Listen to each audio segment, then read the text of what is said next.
Anime fans அனைவருக்கும் வணக்கம். So இன்றைக்கி நம்ம 10,000 வேர்ல்ட் எபிசோட் 9091 தான் பார்க்க போகிறோம். போன எபிசோட் எங்கே முடிஞ்சிருக்கும் அப்படின்னு பார்த்தீங்கன்னா, அந்த சி ஆஃப் ஸ்வாட் கூட தான் அவன் இன்னுமே இருந்திருப்பான். ஸோ அங்கே தான் வந்து கண்டினியூ ஆகுது. இவர் வந்து பார்த்தீங்கன்னா இப்போதைக்கு அந்த ஸ்வாட் பாடி அப்படிங்கிறத ஃபார்ம் பண்ணிட்டார். அதுக்கு வந்து பார்த்தீங்கன்னா எம்பரர் ஸ்வாட் அப்படின்னு சொல்லிட்டு பேருமே வச்சுட்டாரு.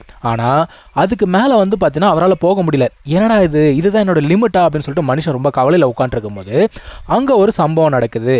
அதாவது இந்த ஹெவன்லி தண்டர் அப்படிங்கிறது அந்த இடத்துக்கு வருது.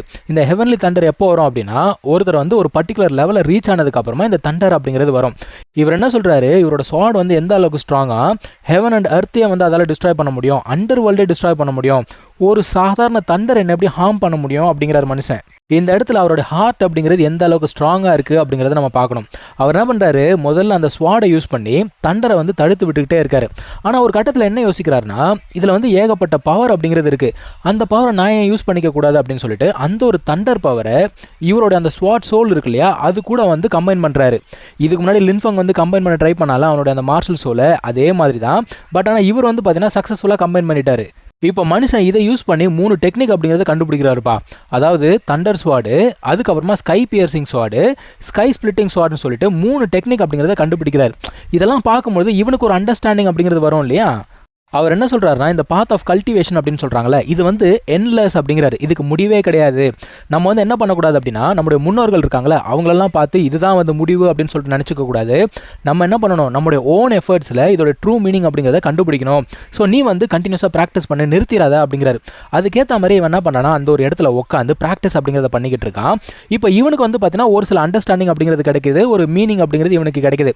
இதுக்கு முன்னாடி அவன் ஃபெயில் ஆனா பார்த்தீங்களா, அந்த ஒரு மார்ஷல் சோலை ஃபியூஸ் பண்ணுறதுக்கு அதை வந்து இப்போ ட்ரை பண்ணுறான். இந்த டைமில் வந்து பார்த்தீங்கன்னா கரெக்டாக அவனுடைய சோல் வந்து ஃபியூஸ் ஆகிடுது. அண்ட் இங்கே வெளியில் என்ன நடக்குது அப்படின்னு பார்த்தீங்கன்னா, இவங்க வந்து ப்ராக்டிஸ் அப்படிங்கிறத பண்ணிட்டு இருக்காங்க. லின்ஃபங்கோட சிஸ்டர் என்ன பண்ணுறா, ஒருத்தங்க கூட சண்டை போட்டுருக்கா. இவன் வந்து பார்த்தீங்கன்னா இது வரைக்கும் ஸ்வாடை பெருசாக ஹேண்டில் பண்ணதே கிடையாது. ஆனால் அந்த மீனிங் அப்படிங்கிறத அண்டர்ஸ்டாண்ட் பண்ணிக்கிட்டதுக்கப்புறம் ஓரளவுக்கு நல்லாவே சண்டை போடுறா. ஆக்சுவலாக அந்த ஒரு சண்டையிலே இவ ஜெயிச்சிடறாப்பா. எல்லாருமே என்ன சொல்கிறாங்க, ஏன்னா இது லின்ஃபங்கோட சிஸ்டர் பயங்கர ஸ்ட்ராங்காக இருக்கா அப்படிங்கிற மாதிரி பேசிட்டு இருக்காங்க. அவளோட உடம்புல டிவைன் பிளட் இருக்குது, அதனால தான் இவன் பயங்கர ஸ்ட்ராங்காக இருக்கா அப்படின்றாங்க. உடனே இவனுக்கு மறுபடியும் ஏறிக்குதுங்க. அவன் என்ன சொல்கிறான், என்ன டிவைன் பிளட், அதெல்லாம் நான் ஈஸியாக அடிச்சு தூக்கிடுவேன் அப்படிங்கிறான். அவனுக்கு சொல்கிறானுங்க, எப்பா நான் உன்னை பற்றி பேசல, அவளை பற்றி தான் பேசுகிறோம், நீ எல்லாம் கண்டிப்பாக ஸ்ட்ராங் தான் அப்படிங்கிறானுங்க. இப்போ சிங்கி கீழே இறங்கி வராங்க, வந்து இவளுக்கு கங்க்ராச்சுலேஷன் சொல்கிறாங்க. அவங்க என்ன சொல்கிறாங்கன்னா, ஃபியூச்சரில் கண்டிப்பாக நீ ஃபேமஸ் ஆவ அப்படின்னா சொல்லிட்டு இருக்காங்க.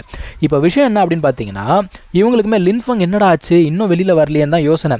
அந்த இடத்துல பக்கி எவ்வளோ ப்ராக்டிஸ் பண்ணிட்டு இருக்கான் இல்லையா, அங்கே பார்த்தீங்கன்னா அவனுக்குமே ஹெவன்லி கெலாமிட்டி அப்படிங்கிறது வருது. என்னடா நடக்குதுன்னு தெரியாமல் முடிச்சுட்டு இருக்கான். அந்த டைமில் அந்த மனுஷன் வந்து சொல்கிறாரு, இல்லைப்பா நீ வந்து அந்த மீனிங் ஆஃப் ஸ்வாடை வந்து ஓரளவுக்கு கற்றுக்கிட்டேன்னு நினைக்கிறேன், அதனால தான் இந்த கெலாமிட்டி வந்திருக்கு அப்படிங்கிறார். இவன் என்ன சொல்கிறான்னா, நீங்கள் மட்டும் எனக்கு சொல்லி கொடுக்கல அப்படின்னா இவ்வளோ சீக்கிரம் என்னால் இதை அச்சீவ் பண்ணியிருக்க முடியாது அப்படிங்கிறான். ஸோ இவர் என்ன சொல்கிறாரு, அந்த ஒரு கெலாமிட்டி இருக்கு இல்லையா, அதை கண்டிப்பாக ஃபேஸ் பண்ணி தான் ஆகணும். அதை ஃபேஸ் பண்ணி அதை யூஸ் பண்ணி ஃபோர்ஜ் பண்ணால் மட்டும்தான் ஸ்ட்ராங் ஆக முடியும். ஸோ ஜாக்கிரதையாரு அப்படின்னு சொல்லிட்டு அவர் போயிட்டாரு. இந்த ஒரு ஹெவன்லி கெலாமிட்டி அப்படிங்கிறது வெளியில் இருக்க எல்லாருக்குமே தெரியுது. ஸோ மாஸ்டர்ஸ்லாம் என்ன பேசிட்டு இருக்காங்க, யாரோ ஒருத்தர் வந்து டீப் மீனிங் ஆஃப் ஸ்வாட் அப்படிங்கிறத கற்றுக்கிட்டு இருந்திருக்காங்க, அதனால தான் வந்து இந்த கெலாமிட்டி வருது அப்படின்னு சொல்லிட்டு இருக்காங்க. ஆனால் யாருக்கு கெலாமிட்டி வந்துச்சுன்னு சொல்லிட்டு இவங்களுக்கு இன்னும் தெரியல. கீழே இருக்க பசங்களாம் வந்து பார்த்தீங்கன்னா பயங்கரமாக அதிர்ந்து போய் பார்த்துட்டு இருக்காங்க.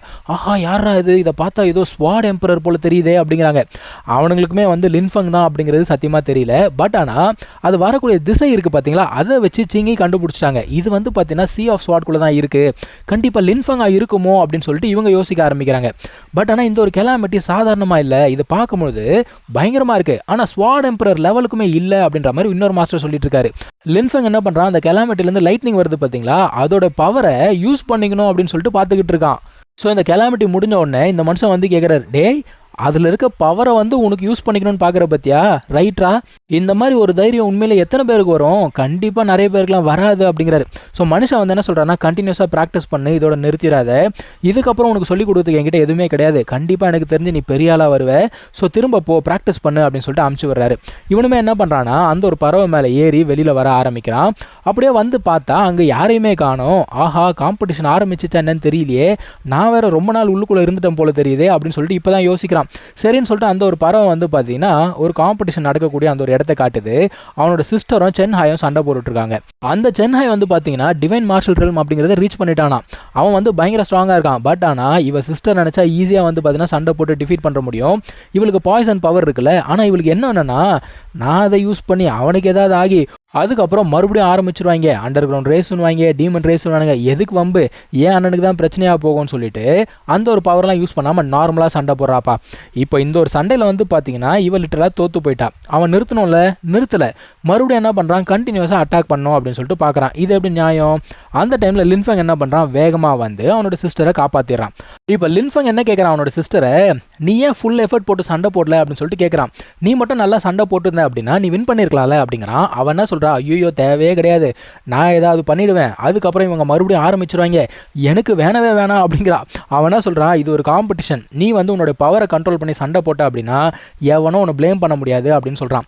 இப்போ அவன் வந்து கத்த ஆரம்பிக்கிறான், இங்கே ஒரு காம்படிஷன் நடந்துகிட்டு இருக்கு, நீ எப்படி உள்ளுக்குள்ளே வரலாம் அப்படின்னு சொல்லிட்டு அவன் கேட்குறான். லின்ஃபெங் என்ன சொல்கிறான், தம்பி அந்த காம்படிஷன் அப்படிங்கிறது எப்பயோ முடிஞ்சு போச்சு, அவள் வந்து எப்பயோ தோத்துட்டா, நீ நிறுத்திருக்கணும், ஆனால் நீ என்ன பண்ண, கண்டினியூஸாக அட்டாக் அப்படிங்கிறத பண்ணிட்டு இருந்த, நீ பண்ணது தப்பு அப்படிங்கிறான்.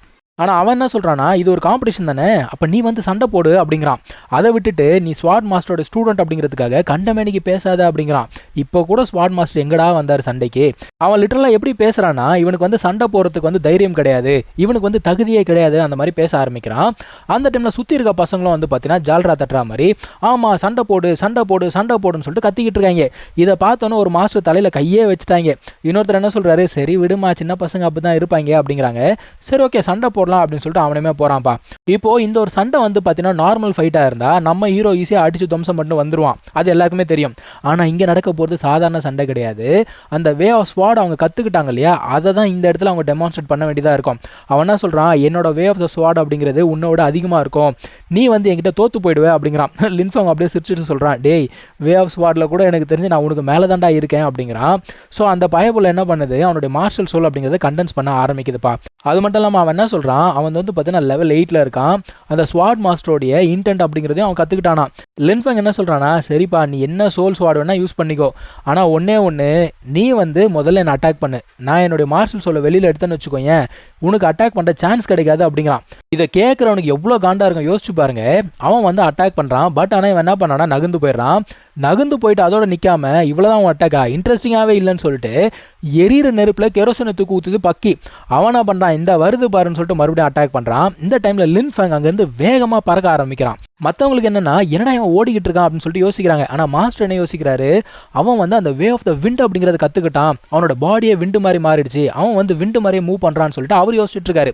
இப்படியே அவன் மேலே பறந்துட்டே இருக்கான். கீழே இருக்கவனுக்கு பயங்கர கோவம், டேய் நீ இப்படியே ஓடிட்டு தான் இருப்பியா, சண்டை போட மாட்டியா, தைரியம் இருந்தால் கீழே இறங்கி வான்னு சொல்லிட்டு கத்துறான். கீழே இறங்கி வந்தவன் என்ன தெரியுமா சொல்கிறான், இங்கே பாரு நீ வந்து என்னை அட்டாக் பண்ணணும்னு சொன்னேன், நான் வந்து அதுக்கு உனக்கு ஆப்பர்ச்சுனிட்டி கொடுத்தேன், அதை கூட உனக்கு யூஸ் பண்ணிக்க தெரியலையே அப்படிங்கிறான். ஸோ இங்கே தான் இந்த எபிசோட் முடியுதுங்க. நம்ம அடுத்த எபிசோடில் கண்டினியூ பண்ணலாம். தேங்க்யூ ஸோ மச் ஃபார் வாட்சிங். Take care. பை.